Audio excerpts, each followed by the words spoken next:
Judges 9, 7 through 17. Now when they told Jotham, he went and stood on top of Mount Gerizim, and lifted his voice and cried out. And he said to them, "Listen to me, you men of Shechem, that God may listen to you. The trees once went forth to anoint a king over them. And they said to the olive tree, 'Reign over us.' But the olive tree said to them, 'Should I cease giving my oil, which they honor God and men, and go to sway over trees?' Then the trees said to the fig tree, 'You come and reign over us.' But the fig tree said to them, 'Should I cease my sweetness and my good fruit, and go to sway over the trees?' Then the trees said to the vine, 'You come and reign over us.' But the vine said to them, 'Should I cease my new wine, which cheers both God and men, and go to sway over the trees?' Then all the trees said to the bramble, 'You come and reign over us.' And the bramble said to the trees, 'If in truth you anoint me as your king over you, then come and take shelter in my shade. But if not, let fire come out of the bramble and devour the cedars of Lebanon. Now therefore, if you have acted in truth and sincerity in making Abimelech king, and you have dealt well with Jerubbaal and his house, and have done to him as he deserves. For my father fought for you, risked his life, and delivered you out of the hand of Midian.'"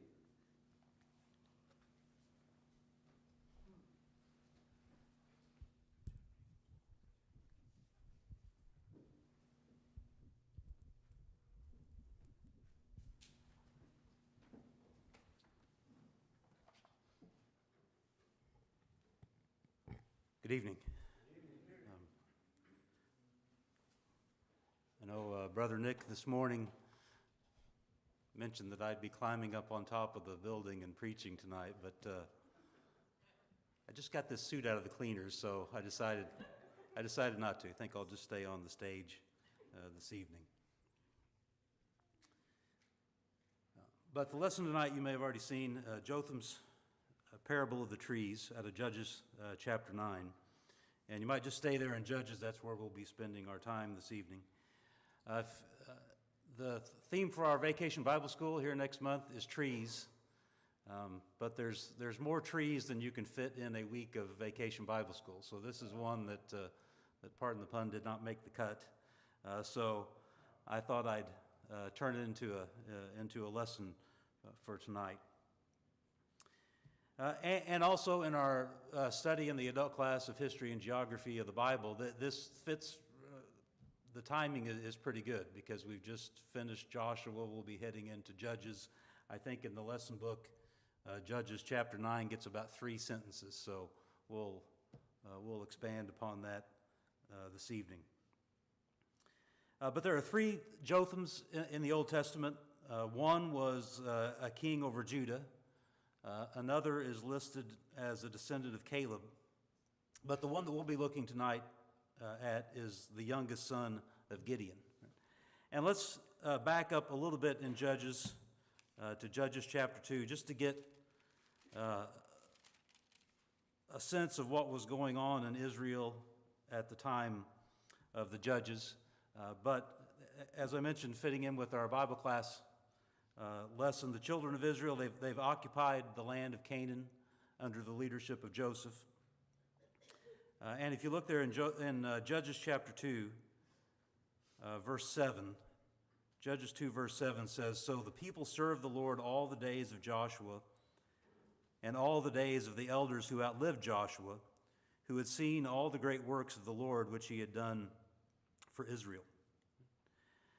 But when Joshua and his generation died, things changed. If you drop down to verse 10, when all that generation had been gathered to their fathers, another generation arose after them who did not know the Lord nor the work which he had done for Israel. And here's where we begin what's often referred to as a cycle, right? The cycle of Judges, where the nation of Israel keeps repeating the same mistakes over and over again. And they continue that until the time of Samuel. Paul mentions in Acts 13:20 that this was about a 450-year period of the Judges. But if we keep reading there in Judges, we'll go start with verse 11 and go down through 19. And we'll note a few steps in this cycle that just will keep cycling. So the first thing to note is Israel forsakes Jehovah and serves the Canaanite gods, right? After being faithful under Joshua and his generation, right, they turn from Jehovah. So there, chapter 2, verse 11, then the children of Israel did evil in the sight of the Lord and served the Baals. And they forsook the Lord God of their fathers, who had brought them out of the land of Egypt, and they followed other gods from among the gods of the people who were all around them, and they bowed down to them, and they provoked the Lord to anger. They forsook the Lord and served Baal and the Ashtoreths. And the anger of the Lord was hot against Israel, so he delivered them into the hands of plunderers who despoiled them, and he sold them into the hands of their enemies all around, so that they could no longer stand before their enemies. So Israel forsakes Jehovah. Jehovah sends a nation to oppress them. Then we'll see that Israel cries out to Jehovah for help, right? Verse 15, whenever they went out, the hand of the Lord was against them for calamity, as the Lord had said, and as the Lord had sworn to them, and they were greatly distressed. Then the Lord raised up judges who delivered them out of the hand of those who plundered them. So Jehovah sends a judge or a deliverer, right? And that's what the judge does. He delivers Israel from the nation that's oppressing them. But then we'll see that Israel returns to unfaithfulness, right? Go back to step one, right? And just keep going down the list. Verse 17, yet they would not listen to their judges, but they played the harlot with other gods and bowed down to them. They turned quickly from the way which their fathers walked in obeying the commandments of the Lord. They did not do so. And when the Lord raised up judges for them, the Lord was with the judge and delivered them out of the hand of their enemies all the days of the judge. For the Lord was moved to pity by their groaning because of those who oppressed them and harassed them. And it came to pass when the judge was dead that they reverted and behaved more corruptly than their fathers by following other gods to serve them and bow down to them. They did not cease from their own doings nor from their stubborn way.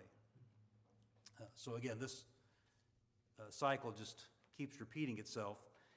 And when you get to about the fifth iteration of this cycle, we come to Gideon, right? And that's where we will find Jotham and his parable of the trees, Gideon and his son. So if we go back to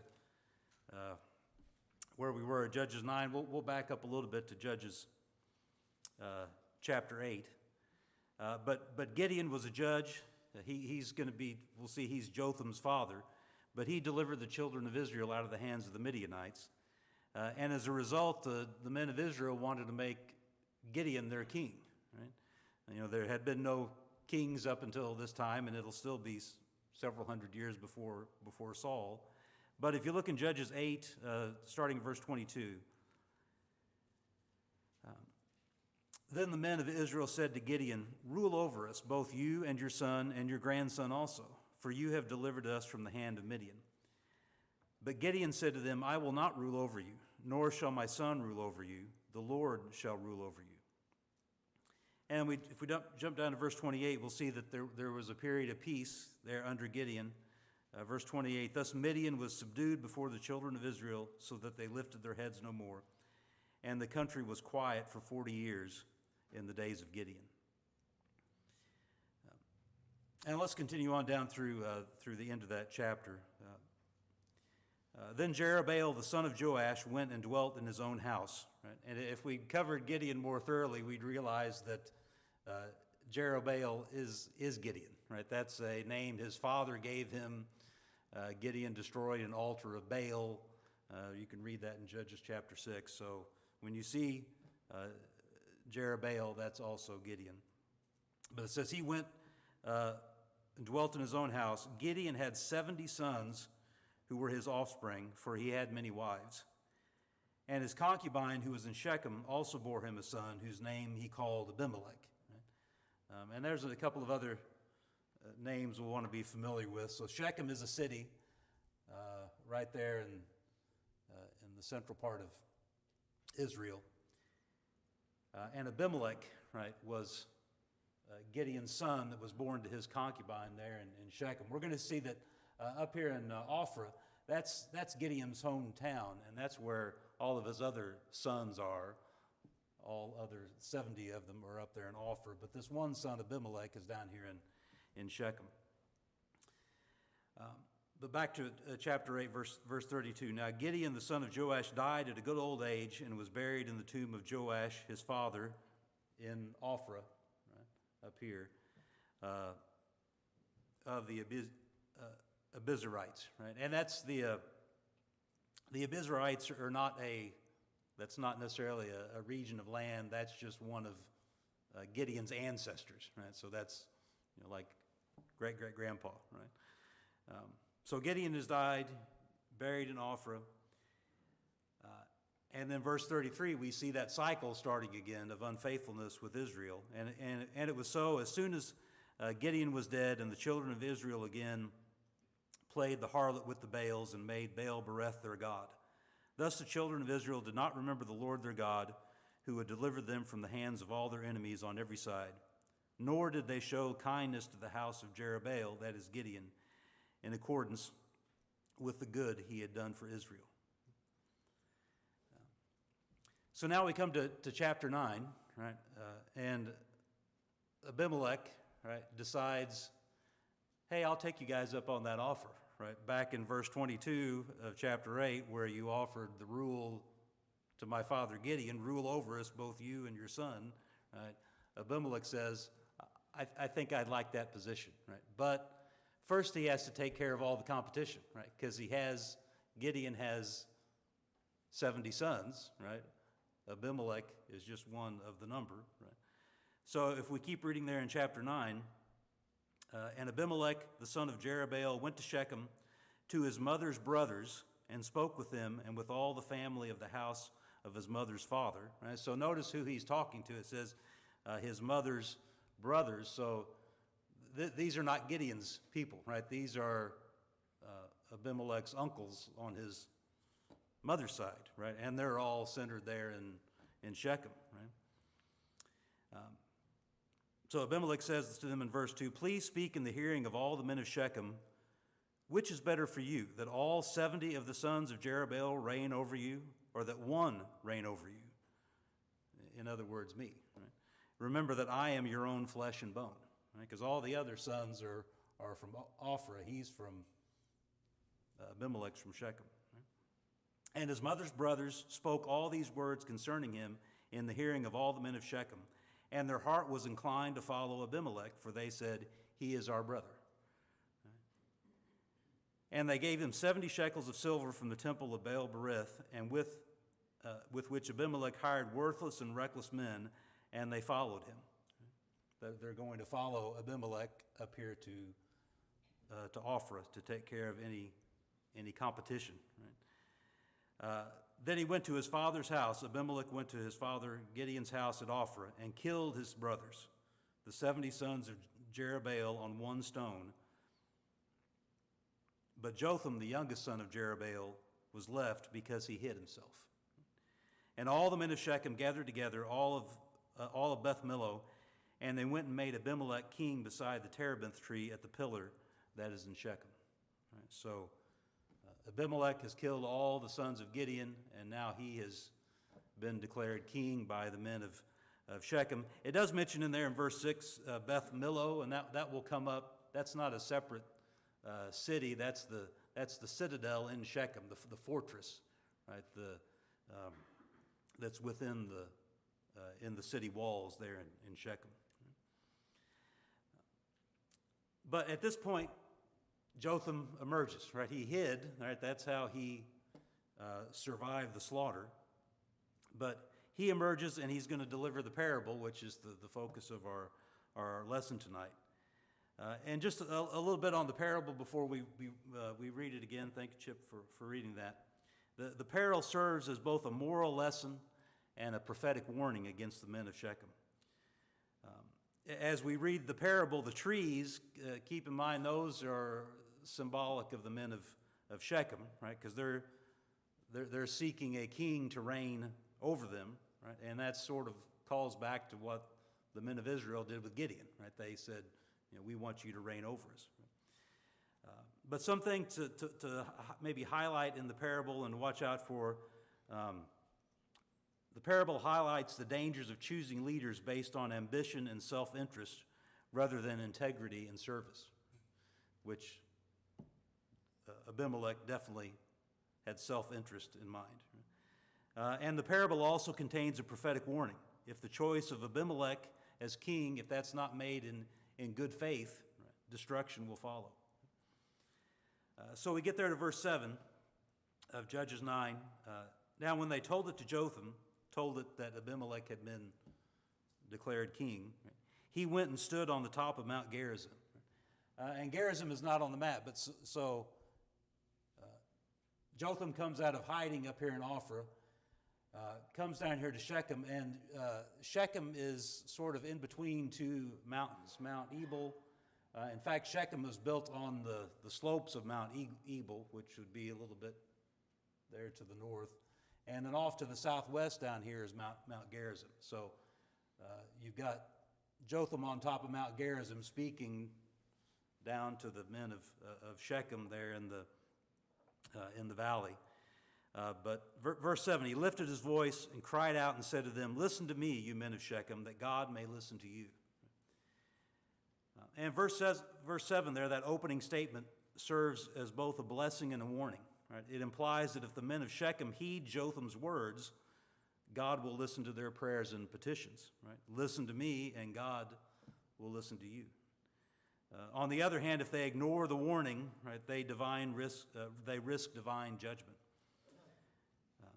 And this reflects the biblical principle that God hears the cries of those who seek him in sincerity and in truth. But the parable really begins there in verse 8. So we have Ophrah, that's Gideon's hometown. We're looking here at Jotham, Gideon's youngest son, who's delivering the parable of the trees. But it starts off with the olive tree. So verse 8, the trees once went forth to anoint a king over them. And they said to the olive tree, "Reign over us." But the olive tree said to them, "Should I cease giving my oil with which they honor God and men and go sway over trees?" So some things about olive trees. They're significant in the Bible, often representing peace and prosperity. They were a valuable resource. They provided oil for cooking and lighting. But in the parable, by asking the olive tree to reign, the parable suggests that the people sought a leader who could bring prosperity and blessing, which is what the olive trees did for the people. But if you notice, the olive tree refuses the offer, right? And in the following verses, it highlights the idea that those who are truly valuable and productive, right, like the olive tree, right, might not seek or accept a higher position, right? They might be satisfied with what they're doing and the value that they provide. And that reflects the biblical principle that true leadership is characterized by service and humility, right, as exemplified by Jesus, right, who came not to be served but to serve.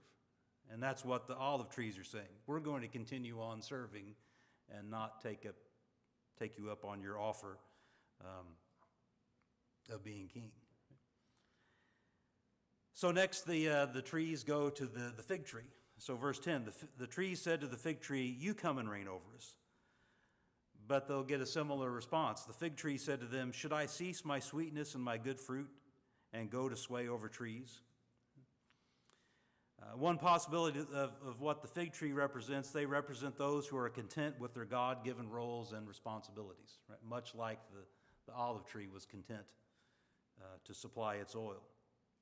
The fig tree's response highlights the importance of recognizing one's position and the value of fulfilling it.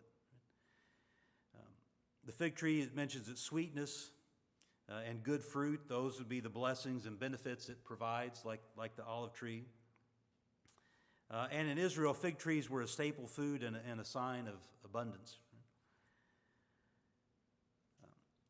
But the rhetorical question asked by the fig tree, much like the olive tree, should I, cease what I'm doing to go rule over you trees, right? It emphasizes the absurdity of abandoning a beneficial role to simply gain more power.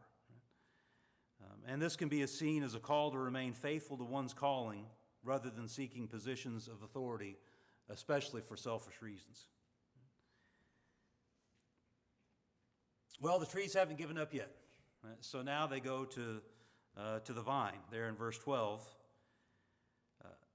The tree said to the vine, "You come and reign over us." But the vine said to them, "Should I cease my new wine, which cheers both God and men, and go to sway over trees?" Once again, the question that the vine poses highlights the absurdity of abandoning a beneficial role, right, just simply to gain more power. The wine from the vine is a metaphor for the blessings and joy that come from fulfilling one's purpose. So with all three, the olive tree, the fig tree, and the vine, we see the contrast between their state of contentment and the selfish ambition of Abimelech. Right? They value their current roles and contributions, while Abimelech seeks power at any cost. Well, speaking of Abimelech, right, now comes the bramble, right? Or your version may read the thorn bush. And the thorn bush or the bramble represents Abimelech, right? It's a lowly and unworthy plant symbolizing Abimelech's unworthiness to rule, right? So as we read there, we're verse 14 of chapter 9. Then all the trees said to the bramble, "You come and reign over us." And the bramble said to the trees, "If in truth you anoint me as king over you, then come and take shelter in my shade," right? Which seems kind of ironic, taking shelter in shade amongst a thorn bush. But if not, right, if you're not anointing me, right, in truth and sincerity, let fire come out of the bramble and devour the cedars of Lebanon. So let's work at the bramble's. Look at the bramble's words, and you can just see Abimelech, right, in this. If you're really anointing me as king, come find refuge and shade among me, which, again, a thorn bush is not going to be able to offer. Right? And that reflects the false security and protection that Abimelech is offering. And then he says, if you're not sincere in your offer to me, I'm going to destroy you. So you can see Abimelech's vindictive nature, right, being displayed in this parable, right? And you also sense maybe there's a little bit of suspicion between Abimelech and the men of Shechem already, right, before they make the agreement. But the bramble says, right, if you're dealing falsely with me, fire will come out and destroy the trees of Lebanon, right? And one of the natural functions of bramble is to kindle a fire, a thorn bush, right? But the fire from the thorn bush represents the destructive consequences of Abimelech's rule, right? Foreshadowing the eventual downfall and chaos that results from his leadership, which we will get to in the rest of chapter 9. It mentions the fire devouring the cedars of Lebanon, right? They're known for their strength and their majesty, and that's one of the things we will talk about in VBS is the cedars of Lebanon. And the cedars of Lebanon are often used to symbolize leaders or nations. Right? So the imagery of a thorn bush consuming the cedars highlights the unnatural and destructive nature of what will be Abimelech's reign. But it also serves as a warning of how corrupt leadership can bring down even the mightiest. Right? And another biblical principle is emphasized here, that pride and ungodly ambition lead to downfall. So that ends the parable as we read. But now, just in case the men of Shechem didn't understand it, Jotham is going to explain it to them, right, in the rest of or in the next section here, 16 through 21. And this part is what later on in verse 57 will be referred to as the curse of Jotham. Right? But let's read 16 through 21. So again, Jotham still speaking to the men of Shechem from the top of Mount Gerizim. Now therefore, if you have acted in truth and sincerity in making Abimelech king, and if you have dealt well with Jerubbaal and his house, and have done to him as he deserves, well, right now, Jotham's going to pause, right? And he's going to make an aside and say, that's exactly what you have not done, right? You have not given my father Gideon and his house, right, what we deserve. So he goes on to explain that. Verse 17, for my father fought for you, risked his life, and delivered you out of the hand of Midian. But you have risen up against my father's house this day, and killed his 70 sons on one stone, and made Abimelech, the son of his maidservant, king over the men of Shechem, because he is your brother. But then back to verse 19, Jotham sort of resets, right? If then you have acted in truth and sincerity with Jerubbaal and with his house this day, then rejoice in Abimelech, and let him also rejoice in you. It's just, you can see the sarcasm there. But now comes the prophetic curse of mutual destruction upon Abimelech and the men of Shechem. Verse 20, but if not,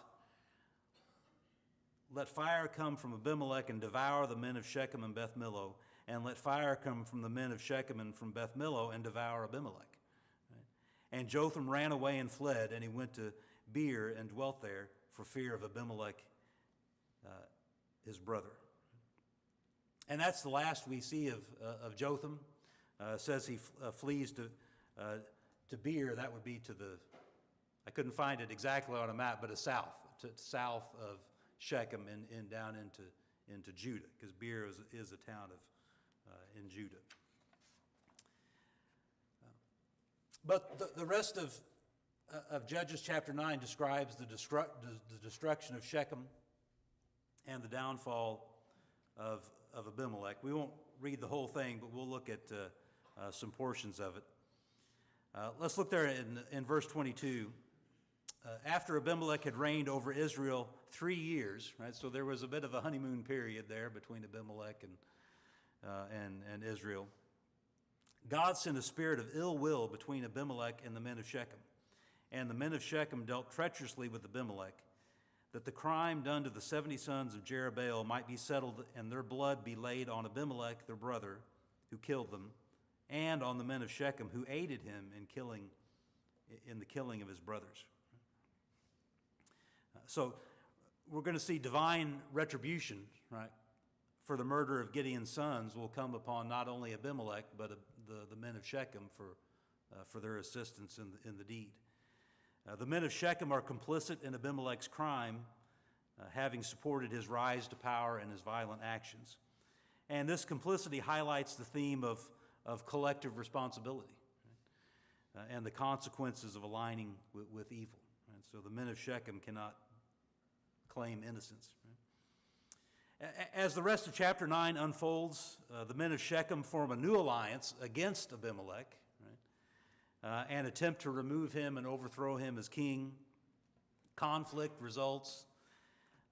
Abimelech destroys Shechem, right, sets the citadel on fire, and kills about 1,000 men and women who had fled to that fortress within Shechem for safety. Right?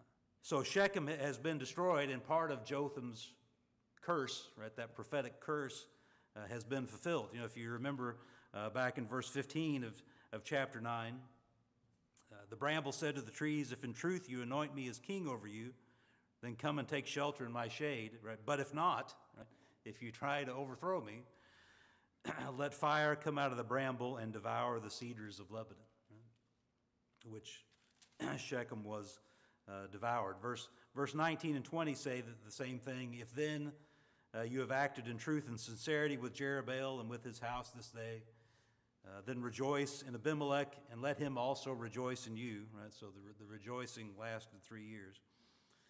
If not, let fire come from Abimelech and devour the men of Shechem and Beth Millo, right, the fortress. So Jotham, prophesied it just exactly the way that it happened, right? Shechem was destroyed and the fortress was burned. So the men of Shechem have been dealt with, but Abimelech lives, right? At least for a little while, right? Let's go to the end of chapter 9, and starting there in verse 50, chapter 9 of Judges. Verse 50 says, Then Abimelech went to Thebez, and he encamped against Thebez and took it, right? And that's another city just right around Shechem, and you can sort of see Abimelech trying to maybe consolidate his power there in the central part of Israel. So he takes Thebez, and then he thought, well, it works so well in Shechem to burn the citadel, I'll just do the same thing here. Right? But there was a strong tower in the city. All the men and women, all the people of the city fled there, shut themselves in. Then they went up to the top of the tower. So Abimelech came as far as the tower, fought against it, and drew near the door of the tower to burn it with fire. But a certain woman dropped an upper millstone on Abimelech's head and crushed his skull. The millstones, there were 2 millstones used for grinding grain. The upper one was a little smaller, and it was portable. Right? You could take it with you. Right? So this woman had the forethought to take a weapon with her, and she used it, dropping it from the top of the tower onto Abimelech below. Right? Verse 54, Then he, Abimelech, called quickly to the young man, his armor-bearer, and said to him, Draw your sword and kill me, lest men say of me, A woman killed me. So his young man thrust him through, and he died. And when the men of Israel saw that Abimelech was dead, they departed, every man to his own place. Thus God repaid the wickedness of Abimelech, which he had done to his father by killing his 70 brothers. And all the evil of the men of Shechem God returned on their own heads, and on them came the curse of Jotham, the son of Jerubbaal. So it's a sad ending to a tragic story, but I think there are maybe some lessons we can learn from the events. So let's conclude with some lessons learned. And you could probably come up with your own list, but these are the ones that I came across. One is the danger of selfish ambition, which Abimelech definitely had. The parable of the trees warns against the pursuit of power for selfish reasons. True leadership should be about serving others, not self-promotion. The alliance between Abimelech and Shechem's leaders is a cautionary tale about the dangers of political ambition and the moral decay that can result from seeking power at any cost. It's a sobering reminder of the destructive power of ambition that is unchecked by moral and spiritual integrity, right, which is exactly what played out in Abimelech's case. Another lesson to learn is the value of purpose. Right? The reluctance of the olive tree, the fig tree, and the vine, their reluctance to rule highlights the importance of fulfilling one's God-given purpose. We should be cautious about abandoning our calling for roles that may seem more prestigious.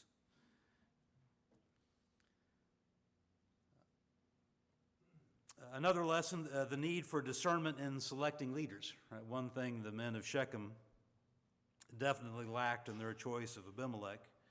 Right? It demonstrates the importance of properly judging the character and the motives of those we choose to be our leaders. It's a reminder of the need for leaders who possess integrity and strong moral principles.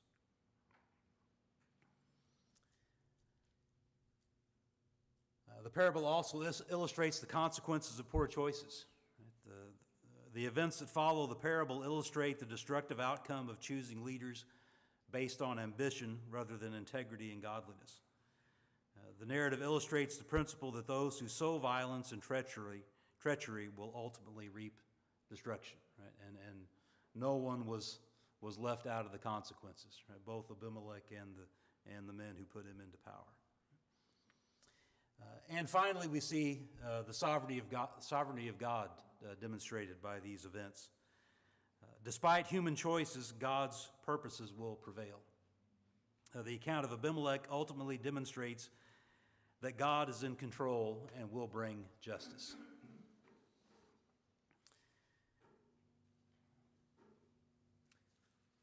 So in our parable, the trees were seeking someone to reign over them. And as we close tonight, think about who is reigning over you, right? Who have you made your king? The one reigning over you needs to be Jesus Christ. Right? He's the King of kings and the Lord of lords. In the words of Jotham, you must make Jesus your king in truth and sincerity. Paul says something similar in Romans 6:17. But God be thanked that though you were slaves of sin, yet you obeyed from the heart. Right? You obeyed in truth and sincerity, right? That form of doctrine to which you were delivered. So if you have a spiritual need, or if we can assist you in putting on Christ in baptism and making him your king, we'd invite you to come forward and let it be known as we stand and sing. Glory to the King of Kings, majesty, power, and strength to the Lord.